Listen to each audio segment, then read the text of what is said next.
কষ্ট লাগে এই যুবকরাই যখন আর্জেন্টিনার আর ব্রাজিলের প্রেমে পড়া জীবন দেয়, তখন কষ্ট। এই যারা ঠিক বলতেছে এগুলা করে। মানে আমার কাছে অবাক লাগে, কত বড় পাগল হইলে পরে মুসলমানের সন্তান ইহুদি নাসারাদের প্রেমে আত্মহত্যা করতে পারে। আরে যে ইহুদিদের প্রেমে আত্মহত্যা করে, কোশ্চেন কালাও নবীর জন্য সে জীবন দিতে পারবে না। ছোট ছোট বাচ্চাগুলা আর্জেন্টিনার খেলোয়াড়ের নাম বলতে পারে, ওর মা বাপ 14 গোষ্ঠীর জিজ্ঞাসা করলেও সাহাবীদের নাম বলতে পারবে না, কিন্তু আর্জেন্টিনার খেলোয়াড়ের নাম বলতে পারে, ব্রাজিলের খেলোয়াড়। ভাই আমি খেলা দেখিও না, আমি জিন্দেগিতে মানে আমি এখনো পর্যন্ত জানি না কোন বিশ্বের কোন কোন খেলোয়াড়রা কি খেলে। ওয়াল্লাহি এটা আমি ছাত্র জামানা থেকেই খেলার থেকে দূরে। অনেক সময় যখন খেলতো পোলাপানেরা আমারও জোর করে নিত, আমি যাই দাঁড়ায় থাকতাম, খেলতাম না, খেলার প্রতি আগ্রহও নাই। বিশেষ করে এই ফুটবল নামক এই যেই খেলা, এটা খেলা না জায়েজ এটা বলতেছি না, জায়েজ শর্ত সাপেক্ষে জায়েজ। এখন এই যেই খেলাগুলো চলতেছে বিশ্বব্যাপী, এই খেলা কোনোভাবে কি জায়েজ হয়? আপনারাই জানেন, আপনারাই বলেন, কিন্তু আপনারাই আবার আর্জেন্টিনার ব্রাজিলের ইস্যুতে একজনের বউরে পর্যন্ত তালাক দিয়ে দেয়। এক বুড়া কইতেছে যদি এ জিতে হারে তাহলে আমি বউরে তালাক দিব। আমি পরে চিন্তা করলাম এই শালার মনে হয় বউই নাই। আজীব অবস্থা ভাই। আপনারা হাসলেও অন্তরে প্রচুর পরিমাণে ব্যথা পাই, প্রচুর পরিমাণে ব্যথা পাই যখন দেখি মুসলমানের সন্তানেরা এত পরিমাণে ওলামা একটা মসজিদের জুমার বম্বারে বসে বসে সতর্ক করে, ভাই এগুলা যায়েন না, দেখেন না, খেলা দেখেন না। এরপরেও যখন দেখি যুবকেরাই খেলাকে কেন্দ্র করে শত্রুতা করে, খেলাকে কেন্দ্র করে টাকা জমায় 1.5 কিলোমিটার 5 কিলোমিটার যাবৎ পতাকা লাগায়, খেলা কেন্দ্র করে দলে দলে মারামারি লাগে, খেলা কেন্দ্র করে আত্মহত্যা করে, তখন মনে হয় এরা দাজ্জালের ফিতনা থেকে কিভাবে বাঁচবে, কিভাবে বাঁচবে এরা দাজ্জালের ফিতনা থেকে, বলেন ভাইরা আমার। এই জন্য আপনি মানার আগে কোনো খেলোয়াড়কে, কোনো অভিনেতাকে, কোনো সেলিব্রিটিকে মানার আগে দেখবেন ওই সেলিব্রিটিকে আপনাকে জান্নাতের রাস্তায় ডাকে কিনা। কথা বলেন না কেন? আপনি যাকে মানেন তাকে মানার আগে দেখবেন সেলিব্রিটি আপনাকে জান্নাতের পথে ডাকে কিনা, সেলিব্রিটি আপনাকে নামাজের দিকে ডাকে কিনা, সেলিব্রিটি আপনাকে হারাম থেকে বাঁচার জন্য ডাকে কিনা, সেলিব্রিটি আপনাকে জান্নাতের রাস্তায় নিতে পারবে কিনা। যদি মনে করেন না একটাও পারবে না, ওরকম সেলিব্রিটিকে এক বিন্দু পরিমাণে মানার কোনো প্রশ্নই আসে না। ওই সেলিব্রিটিকে লাঠি দিয়ে ফেলে দেওয়া ইমানের দাবি। আর যেই সেলিব্রিটি অথবা যেই মানুষ আপনাকে জান্নাতের রাস্তায় ডাকে, যেই মানুষ আপনাকে দ্বীনের পথে ডাকে, যেই মানুষ আপনাকে আল্লাহর ঘরে ডাকে, অবশ্যই তাকেই মানা উচিত কি উচিত না। আল্লাহ আমাদেরকে বুঝার তৌফিক দান করুক, বলেন আমিন। এই জন্য কোনো খেলোয়াড়ের পক্ষে থেকে কোনো মুসলমান জীবন দিতে পারে না, কোনো খেলোয়াড়ের সাপোর্টার হয়ে কোনো মুসলমান ইমানকে দূর করতে পারে না। এই জন্য এই খেলোয়াড়দের ফান্দে পড়ে আমরা আমাদের ইমানকে নষ্ট করতে যেন না পারি, আল্লাহ সেই তৌফিক দান করে, বলেন আমিন। যে যুবকগুলো আজকে মাহফিল করছে, এই যুবকগুলা আমি বিশ্বাস করি এরা যেন আর খেলার পিছনে না ছুটে, এরা যেন দ্বীনের পিছনে ছুটে। জোরে বলেন না, এরা যেন কিসের পিছনে ছুটে? দ্বীনের পিছনে ছুটে, দ্বীনের পিছনে, আল্লাহর রাস্তায়। আল্লাহর রাস্তায় আল্লাহ ছুটার জন্য আদেশ করেছেন। আল্লাহ আমাদের বুঝার তৌফিক দান করুক, বলেন আমিন। তাহলে দেখেন হক নষ্ট হয় দুইভাবে। কয়ভাবে বলেন? কয়ভাবে? 1 নম্বর হক নষ্ট হয় সম্পদের দিক থেকে। ওই যে বললাম ওজনে কম দিছেন, সম্পদ নষ্ট হইল, এটা হক নষ্ট করা। 2 নম্বর ঘুষ খাইছেন, কেউ চাকরি নিতে গেছে, টেবিলের নিচ দিয়া দাও 2 লাখ দাও, চায় না? আগে চাইছে, এখন চায় নাই, এখনও চাবে, ভবিষ্যতেও চাবে। যতদিন এমনি চলবে ততদিন এই ঘুষ চলবে, বন্ধ হবে না।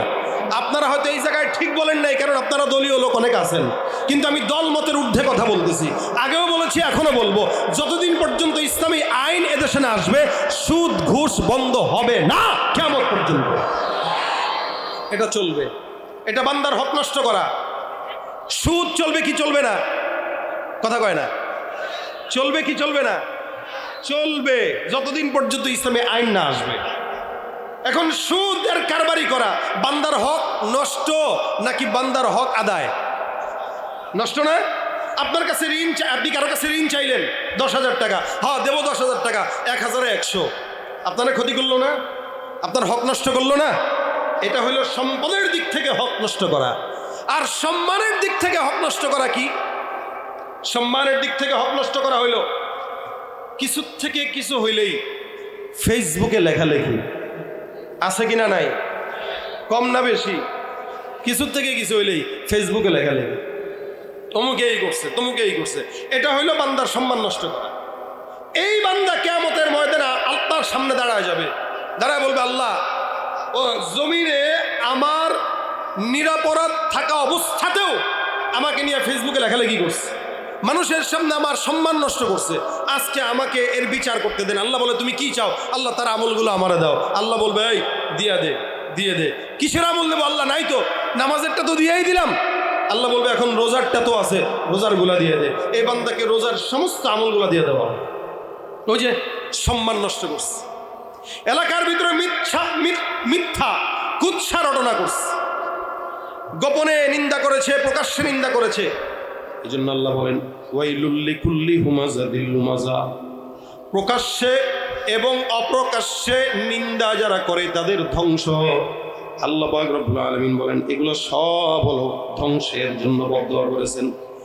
সম্মানের নষ্ট যারা করে, একজন আরেকজনের মান সম্মান নষ্ট করে, আল্লাহ পাক এই সমস্ত বান্দাদের হক নষ্ট করার কারণে কিয়ামতের ময়দানে পাকড়াও করবে। অথচ সাহাবা আজমাইনদের জামানায়, আমাদের পূর্বপুরুষদের জামানায় একজন আরেকজনের হকের ব্যাপারে কত একদম সিরিয়াস ব্যাপারে ছিলেন। পয়গম্বরে আরবি সাল্লাল্লাহু আলাইহি ওয়াসাল্লাম হাদিসের মধ্যে বর্ণনা করেন, নবী সাল্লাল্লাহু আলাইহি ওয়াসাল্লাম বলেন, এক জামানায় একজন আল্লাহর বান্দা আরেকজনের কাছ থেকে জমি খরিদ করলো, জমি 5 শতক জমি খরিদ করলো। এই ঘটনাটা আপনার আমার জন্য শিক্ষা হবে।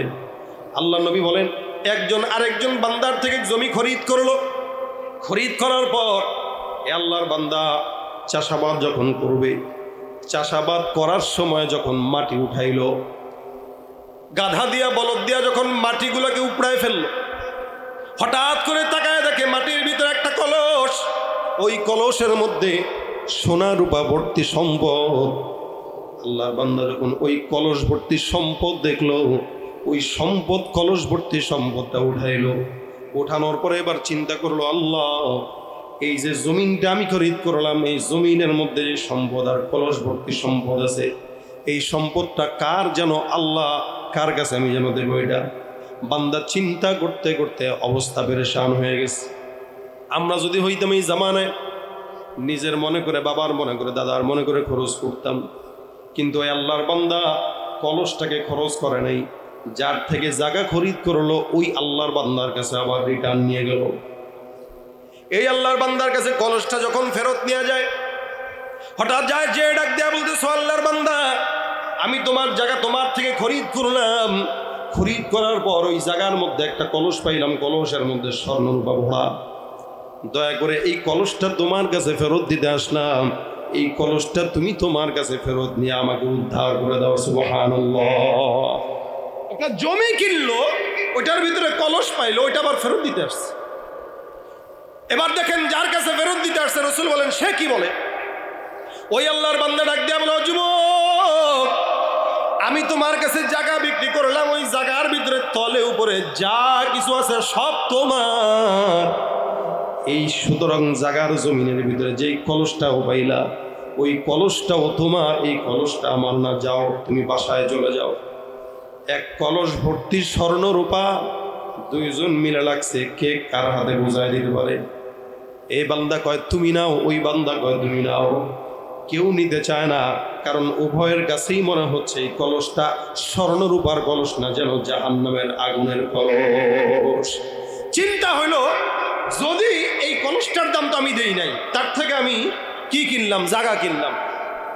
জায়গা কেনার পরে কলসটাও যদি দখল করি, এটার জন্য যদি আল্লাহর কাছে আমার জবাবদিহিতা করা লাগে, তাহলে কিয়ামতের ময়দানে কেমনে বাঁচবো? ফিকির হলো এটা। যার কারণে জায়গা যে খরিদ করলো সেও নেয় না, আবার যার কাছে দিতে চাইলো সেও নেয় না। আল্লাহর বান্দা দুইজন পেরেশান হয়ে গেছে, ভাই তোমার, এ কয় না তোমার, এ কয় তোমার, এ কয় না তোমার। দুইজনের এই ঝগড়াঝাটির মধ্যে হঠাৎ করে একজন বলল, শোনেন, যেহেতু আপনিও নেবেন না আমিও নেব না, একটা কাজ করি। বলে কি কাজ? এই কলসটা কে নিবে এই ব্যাপারে বিচার যাওয়ার জন্য কাজী সাহেবের কাছে চলে যাওয়া লাগবে। বিচারকের কাছে চলে যায়, বিচারক দেখে ডাক দেয়া বলে, জায়গা কার? বলে আমার। কিনছে কে? বলে তুমি। বলে হ্যাঁ। তুমি পাইছো? বলে হ্যাঁ আমি পাইলাম। আমি তো তার কাছে জায়গার মূল্য দিয়েছি, এতগুলো সম্পদ আমি তার কাছে কিনি নাই। এই জায়গার গভীরে সম্পদ যেহেতু পেয়েছে এটা তার। আল্লাহর বান্দা বলে, আমি যেহেতু তার কাছে জমিন বিক্রি করেছি, জমিনের নিচে যা কিছু আছে সব কিছুর মালিক সে। এবার বিচারক পেরেশানিতে পড়ে গেল। বিচারক চিন্তা করলো, জমিনের মধ্যে অনেক বিচার করলাম, কিন্তু এরকম বিচার তো কোনোদিন করি নাই। এই দুনিয়ার জমিনে ভালো মানুষ যদি না থাকতো, আল্লাহ পাক রব্বুল আলামিন দুনিয়া ধ্বংস করে দিতেন। এই জন্য যতদিন পর্যন্ত আল্লাহ আল্লাহ বললেওয়ালা লোক থাকবে, এই আল্লাহ পাক জমিনটাকে ধ্বংস করবে না। সুবহানাল্লাহ। এবার আল্লাহর বান্দা বিচারক বিচার করতেছে, শুনে নাও, এই যে কলসটা তুমি পাইলা, তুমি তাকে দিতে চাও, তুমিও তাকে দিতে চাও। তোমার সন্তান কয়জন? বলে আমার সন্তান একজন, একটা মেয়ে। তোমার সন্তান কয়জন? বলে আমার সন্তান একজন, একটা ছেলে। তাহলে সমস্যার সমাধান হয়ে গেল। বলে